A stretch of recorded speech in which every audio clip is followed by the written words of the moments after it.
हर युग में एक ऐसा योद्धा जन्म लेता है जिसे दुनिया या तो समझ नहीं पाती या समझकर भी अनदेखा कर देती है। कर्ण, वो वीर जिसके अधिकार उससे कभी छीन लिए गए, वो सूर्यपुत्र जिसकी वीरता आकाश से भी ऊंची थी पर किस्मत जमीन से भी नीचे गिरा देती थी, जिसने जीवन भर सम्मान मांगा और बदले में मिला अपमान, और अंत में जिसने दान में अपनी मृत्यु तक दे दी।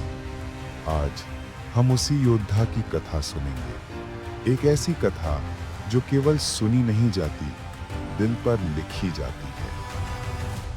हमारी कहानी आरंभ होती है प्राचीन भारत के उस काल में जब देवता और मनुष्य एक ही धरती पर विचरण करते थे, जहां राजमहल मंत्रों, तपस्या और धर्म की शक्ति से गूंजते थे।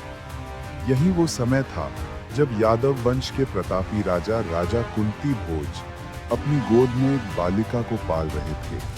उसका नाम था कुंती। विनम्रता, सेवा और श्रद्धा का अद्भुत संगम।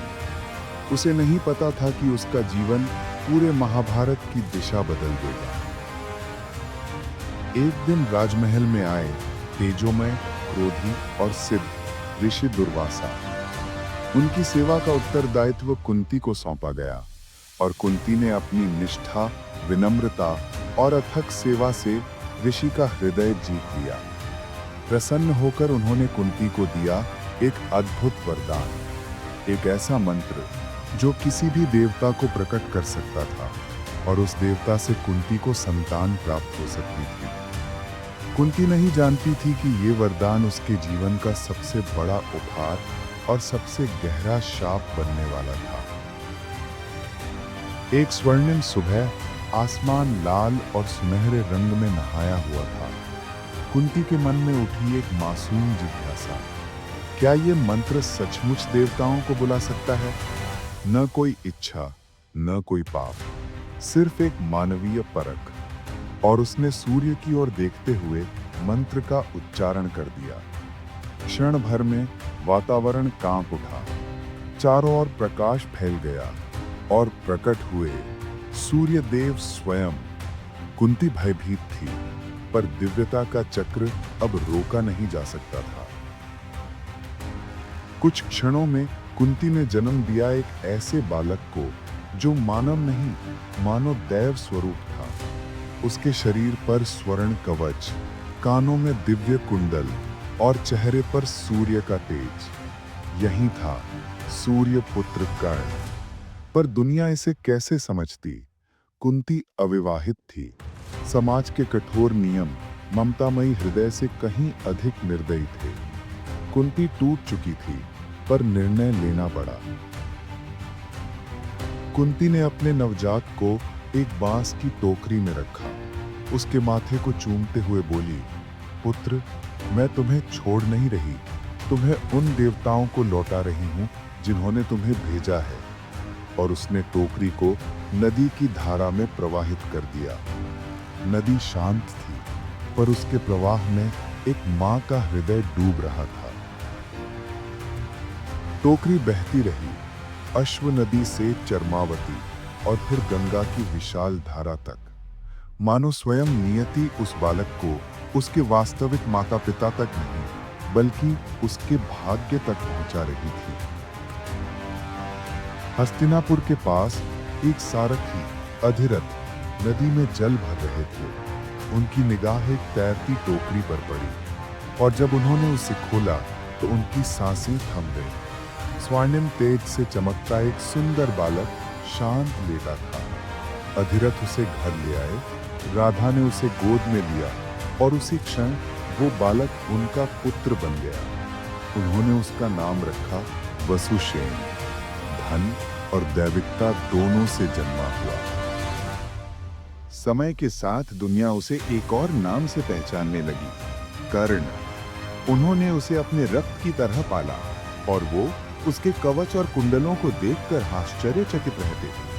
भले ही उनके अर्थ उन्हें समझ न आते, पर वे जानते थे कि ये बालक असाधारण भाग्य लेकर आया है।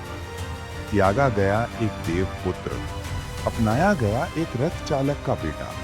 लेकिन यही उसकी कहानी का प्रारंभ था। यही विरोधाभास उसकी ताकत बना। कर्ण का जीवन त्रासदी और गौरव का अद्वितीय मिश्रण था। जन्म एक वरदान से, त्याग एक विवश मां के आंसू से, और पालन एक रथी की गोद से। उसके रगों में राजाओं और देवताओं का रक्त बहता है, और एक दिन यही त्यागा गया बालक महाभारत के युद्ध का मार्ग तय करेगा। जैसे जैसे कर्ण सूत के घर में बड़ा हुआ, उसे राधेव यानी राधा का पुत्र के नाम से पुकारा जाने लगा। उसी घर में उसने विनम्रता, परिश्रम और उदारता के मूल्य सीखे। पालन पोषण भले ही साधारण था, पर कर्ण की असाधारण उत्पत्ति की झलक समय समय पर दिखाई देती रही। उसके शरीर पर जन्म से ही मौजूद वो स्वर्ण कवच और कानों में जड़े दिव्य कुंडल कभी अलग नहीं हुए। ये चिन्ह उसे उसके माता पिता की सामाजिक स्थिति से कहीं ऊपर की गरिमा प्रदान करते थे। अधिरथ और राधा ने धीरे धीरे महसूस किया कि उनका पुत्र किसी सामान्य रथी की संतान नहीं हो सकता। बचपन से ही कर्ण में कुछ अलग दिखने लगा था। गांव के लोग भी उसके चमकती हुई बाल्यावस्था, कानों के कुंडल और रहस्यमय जन्म को लेकर कानाफूसी करने लगे थे। वो अपनी उम्र से कहीं अधिक बलशाली था, सीखने में तेज और कम में भी उदारता बरतने वाला। कर्ण को सूर्य देव से गहरा जुड़ाव था। वो रोज सुबह जल्दी उठकर प्रार्थना किया करता। ये आदतें किसी साधारण बालक की नहीं थी। ये तो उस आत्मा की पहचान थी जिसे किसी बड़े उद्देश्य के लिए गढ़ा गया था। उसकी वीरता की यात्रा किसी सामान्य योद्धा जैसी नहीं थी। वो स्वयं अपने आप को प्रशिक्षित कर रहा था। किशोरावस्था तक आते आते वो धनुर्विद्या और युद्ध कला में अद्भुत कौशल प्राप्त कर चुका था। वो एक ऐसा योद्धा बन गया था जो ज्ञान का भूखा था, लेकिन सब कुछ स्वयं सीखकर आगे बढ़ रहा था। जैसे ही वो किशोरावस्था में पहुंचा, उसके भीतर एक अग्नि सी जलने लगी, योद्धा बनने की ज्वाला। भीष्म और परशुराम जैसे महायोद्धाओं की कथाएं उसके हृदय में सपनों की तरह बस गई थी। वो छिपकर अभ्यास करता, लकड़ी से धनुष बनाता, वृक्षों को लक्ष्य बनाकर तीर चलाता। उसे राजपाट की लालसा नहीं थी, उसे चाहिए था सम्मान। उसे अपने कौशल पर भरोसा था। उसे बस एक गुरु की तलाश थी। ये खोज उसे ले गई गुरु द्रोण के पास, जो गुरु राजकुमारों के शस्त्र गुरु थे। कर्ण ने पूरे विनय और आत्मविश्वास से उनके सामने निवेदन किया कि उसे उनके गुरुकुल में शिक्षा पाने दी जाए। लेकिन द्रोण ने कर्ण के संकल्प और मेहनत को नहीं देखा। उन्होंने देखा सिर्फ उसका वंश। एक रथी का पुत्र दिव्य अस्त्रों का ज्ञान नहीं पा सकता। द्रोण ने कठोरता से कह दिया, दरवाजा बंद हो गया। कर्ण टूट गया, क्योंकि उसके पास कौशल की कमी नहीं थी। कमी थी तो केवल उच्च कुल की पहचान की। ये उसके जीवन की पहली पर सबसे कड़वी चोट थी। एक ऐसा घाव जिसने उसका जीवन बदल दिया। लेकिन उस स्वीकृति ने कर्ण को तोड़ा नहीं, उसने उसे घड़ा। महानता प्राप्त करने की प्रबल इच्छा के साथ कर्ण ने अब अपनी दृष्टि एक और महान गुरु पर केंद्रित की, परशुराम। एक ऐसा योद्धा साधु जो दिव्य अस्त्रों के ज्ञाता जो थे ही, लेकिन क्षत्रियों के प्रति उनकी कठोरता भी प्रसिद्ध थी। परशुराम ने सिर्फ ब्राह्मणों को शिक्षा देने की शपथ खा रखी थी। उन्होंने प्रतिज्ञा की थी कि वे किसी क्षत्रिय को कभी शिक्षा नहीं देंगे। परंतु कर्ण रुकने वालों में नहीं था। उसने एक बड़ा निर्णय लिया। वो ब्राह्मण का वेश धारण कर परशुराम का शिष्य बनेगा। गुरु परशुराम के एकांत आश्रम में पहुंचकर कर्ण ने विनम्रता के साथ शरण मांगी। परशुराम उसके निष्ठा और विनय से प्रसन्न हुए और उसे अपना शिष्य बना लिया। यहीं से शुरू हुई उस शिक्षा की यात्रा जिसके लिए कर्ण ने वर्षों तक तड़प उठाया था।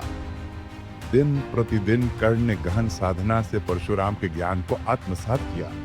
वो साहसी था, अनुशासित था और अपूर्व बुद्धिमत्ता का परिचायक भी था। दिव्य अस्त्रों की विद्या उसके भीतर जैसे स्वाभाविक रूप से समा रही थी। परशुराम भी प्रभावित थे। उन्होंने कहा, ये बालक न केवल योग्य है, बल्कि एक सच्चे योद्धा की तरह धर्म और मर्यादा में विश्वास भी रखता है।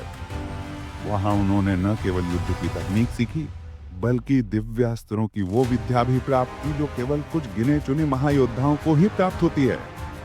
कर्ण अब न केवल एक कुशल धनुर्धर था, बल्कि शस्त्रों और मंत्रों का वो महान पांडित्य था जो केवल ऋषियों और देवताओं को प्राप्त था। परशुराम ने उसे ब्रह्मास्त्र तक की दीक्षा दी। कर्ण अपनी पहचान छिपाए रहा और सोचता रहा कि उसका उद्देश्य इतना उच्च है कि उसकी ये छोटी सी माया क्षमा योग्य है। केड़ा और प्रथम श्राप। कुछ महीनों में ही कर्ण परशुराम के सबसे प्रिय शिष्यों में गिने जाने लगा। और फिर एक दोपहर धूप तेज थी, प्रशिक्षण समाप्त हुआ था। परशुराम ने विश्राम के लिए कर्ण से कहा, मुझे मृगछाल लाओ, मैं विश्राम करूंगा। कर्ण ने मृगछाल लाने की बजाय अपनी जान को ही गुरु के सिरहाने बना दिया। गुरु शांत होकर सो गए। तभी एक तीखा कीड़ा घास से निकलकर कर्ण की जाग में घुस गया और उसे काटने लगा। पीड़ा असहनीय थी, रक्त बहने लगा, लेकिन कर्ण चुपचाप बैठा रहा। उसने अपनी आंख तक नहीं झपकी क्योंकि गुरु की नींद भंग ना हो। जब रक्त की धार गुरु के चेहरे तक पहुंची, तब परशुराम की नींद टूटी। उन्होंने देखा कर्ण की जान से रक्त बह रहा है। परशुराम बोले, ये रक्त कहां से आया? कर्ण ने शांति से उत्तर दिया, गुरुदेव, मुझे कीड़े ने काटा है। परशुराम का चेहरा गंभीर हो गया। तो ही ब्राह्मण पुत्र इतनी पीड़ा चुपचाप कैसे सह सकता है? ये सहन शक्ति केवल किसी क्षत्रिय की हो सकती है। और तभी वो रहस्य खुल गया।